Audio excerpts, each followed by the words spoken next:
Good morning, જય શ્રી સ્વામિનારાયણ। આજે આપણે પ્રકરણ 4 ઉષ્માની શરૂઆત કરીશું।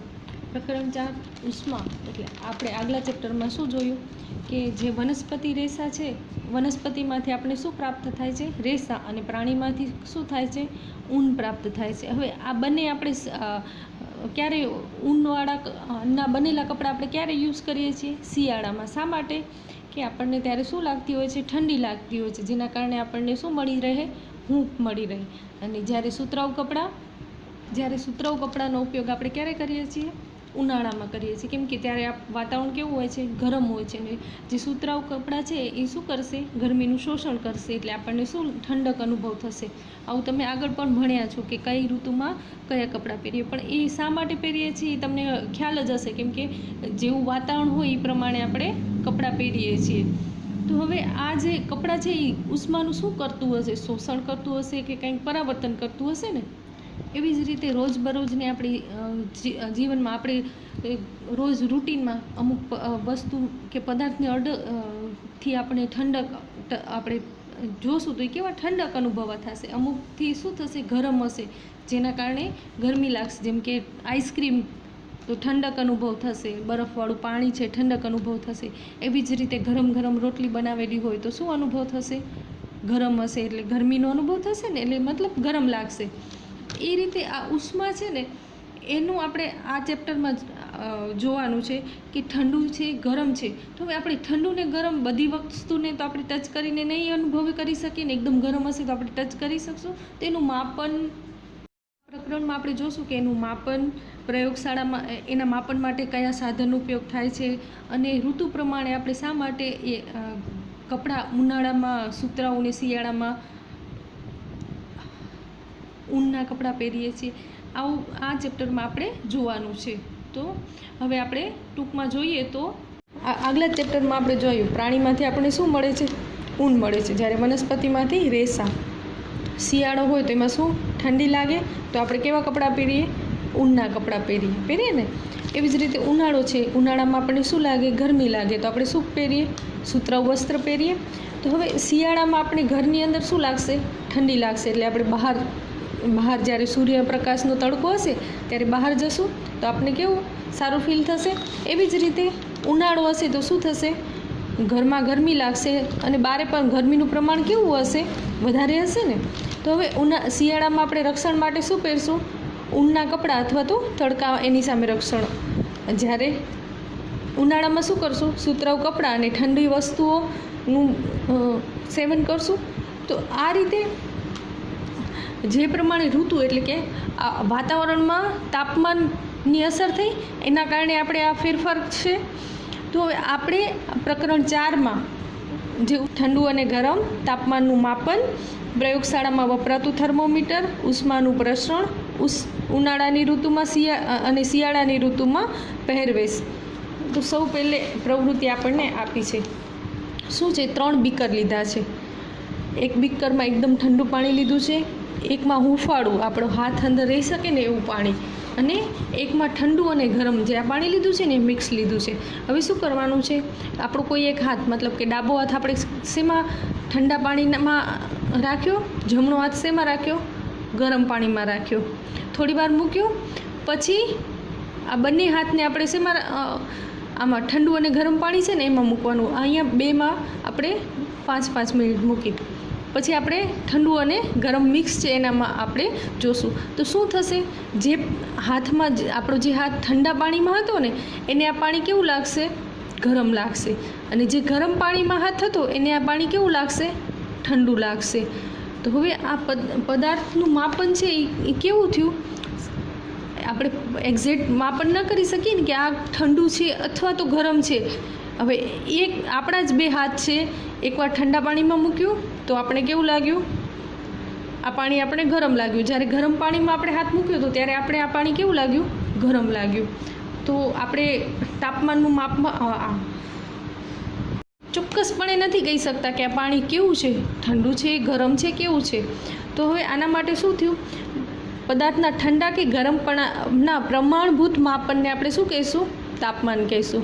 કેવું માપન છે? પ્રમાણભૂત. એટલે અને આ તાપમાનને આપણે માપન માટે શેનો ઉપયોગ કરીએ છીએ? થર્મોમીટરનો ઉપયોગ કરીએ છીએ, જેનાથી આપણને શું મળશે?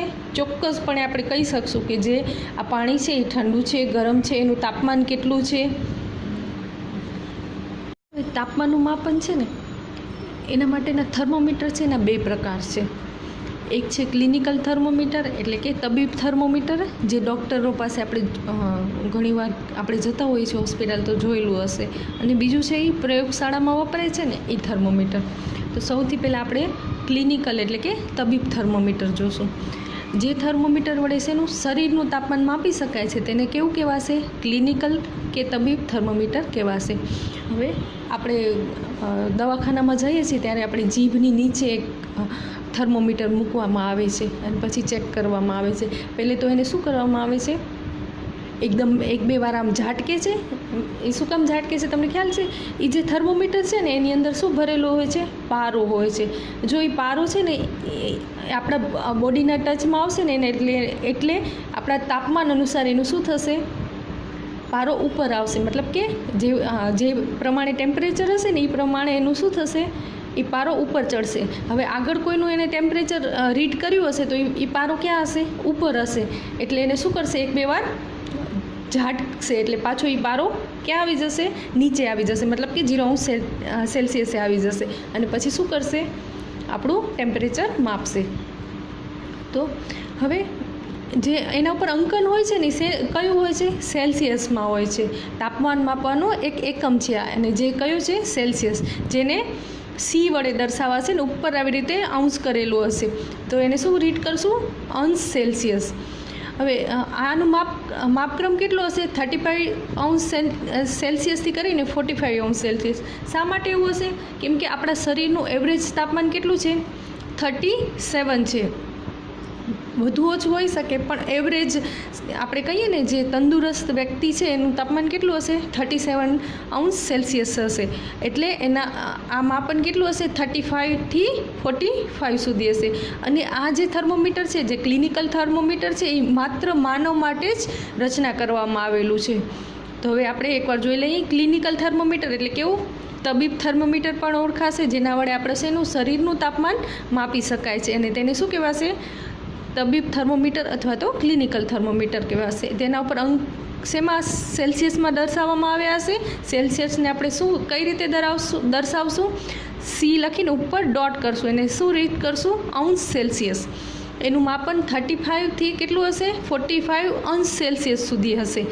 શા માટે એવું હશે? કેમ કે માનવ શરીરનું સામાન્ય તાપમાન કેટલું છે? 35° સેલ્સિયસ છે. એટલે અને આ કેવી રચના છે? માત્ર માનવ માટે કરવામાં આવેલી છે. હવે બીજું થર્મોમીટર છે એ કયું છે? પ્રયોગશાળામાં વપરાતું થર્મોમીટર.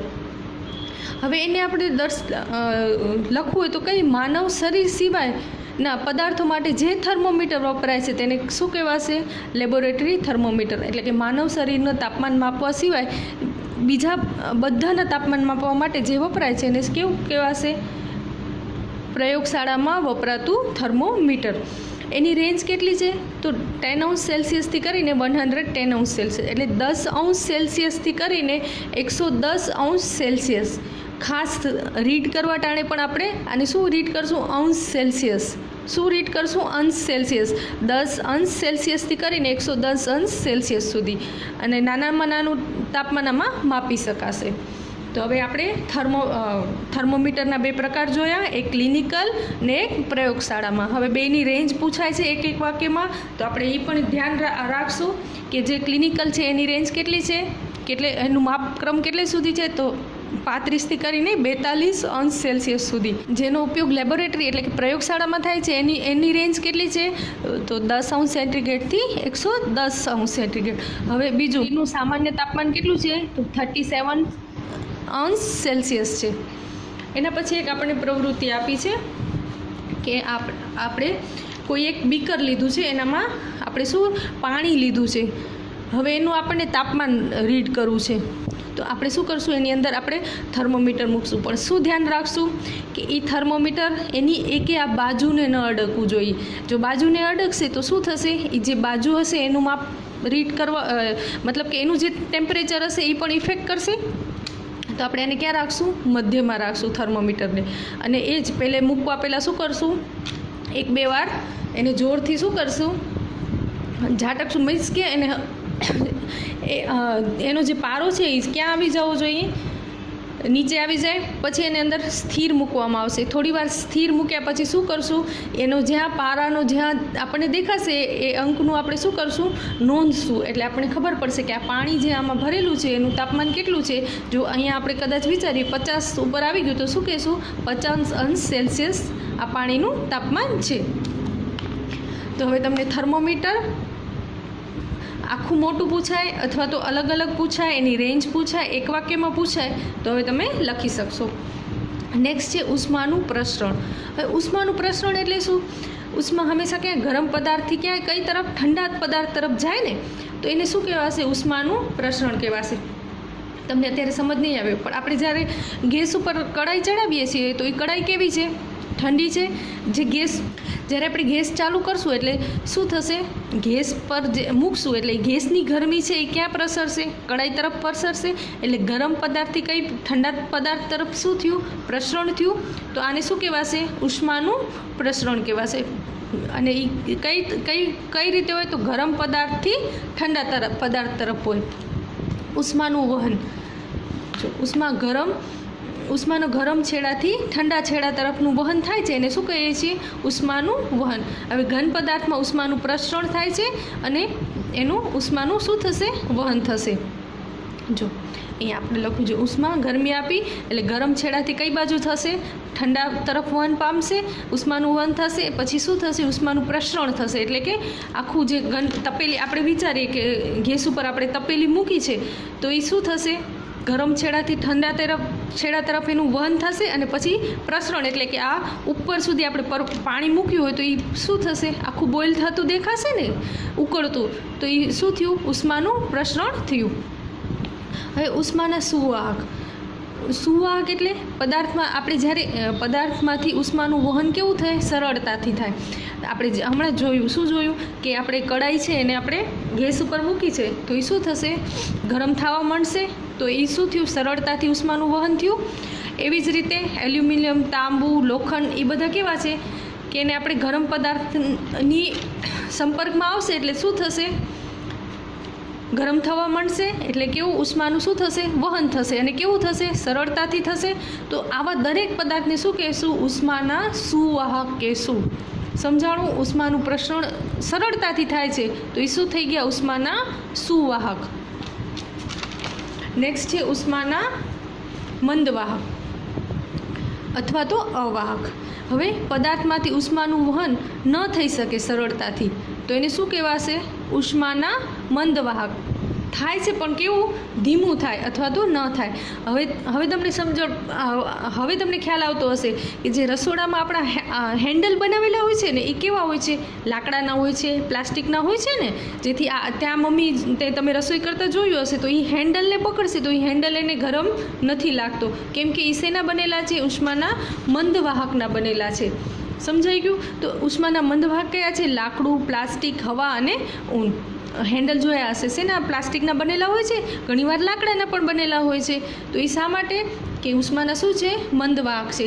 તો ઉષ્માના મંદવાહક એટલે શું? પદાર્થમાંથી ઉષ્માનું વહન કાં તો ન થઈ શકે અથવા તો શું થાય? સરળતાથી ન થાય. તો એને શું કહેશું? ઉષ્માના મંદવાહક કહેશું. ને એના ઉદાહરણ લાકડું, પ્લાસ્ટિક, હવા અને ઊન. તો હવે ઉષ્માના સુવાહક અને મંદવાહક બંનેનો ખ્યાલ આવી ગયો. સુવાહક એટલે શું થાય?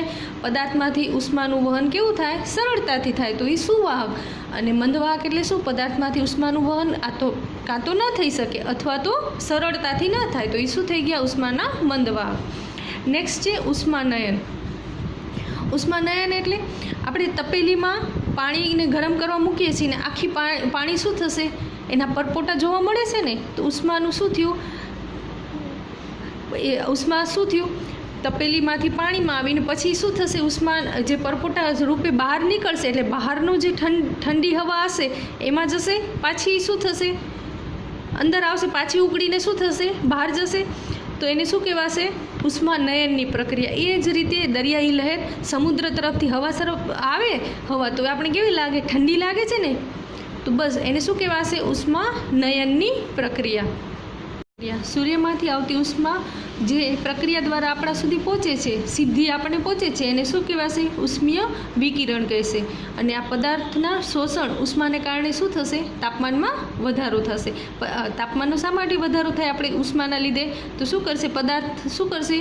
ઉષ્માનું શું કરશે? શોષણ કરશે. એના કારણે શું થાય? તાપમાનમાં વધારો થાય.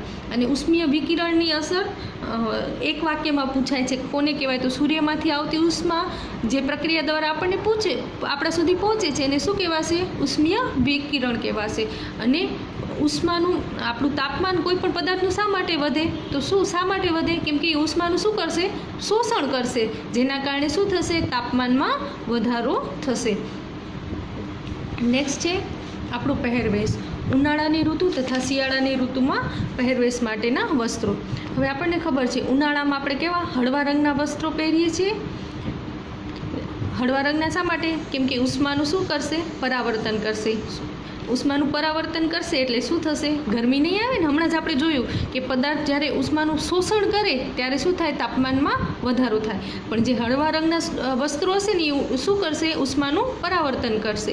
આમ હળવા રંગના વસ્ત્રો આરામદાયક રહેશે આપણા માટે અને શું થશે? ગરમીમાં સામે આપણને રક્ષણ આપશે.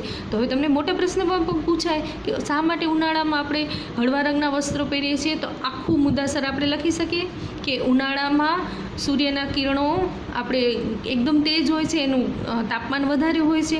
તો હળવા રંગના વસ્ત્રો પહેરવામાં આવે તો હળવા રંગના વસ્ત્રો એ ઉષ્માનું શું કરશે? પરાવર્તન કરશે. જેના કારણે તાપમાનમાં વધારો નહીં થાય. જેથી હળવા રંગના વસ્ત્રો આપણા માટે કેવા હશે? આરામદાયક હશે અને ગરમી સામે આપણને રક્ષણ આપશે. સમજાઈ ગયું શા માટે?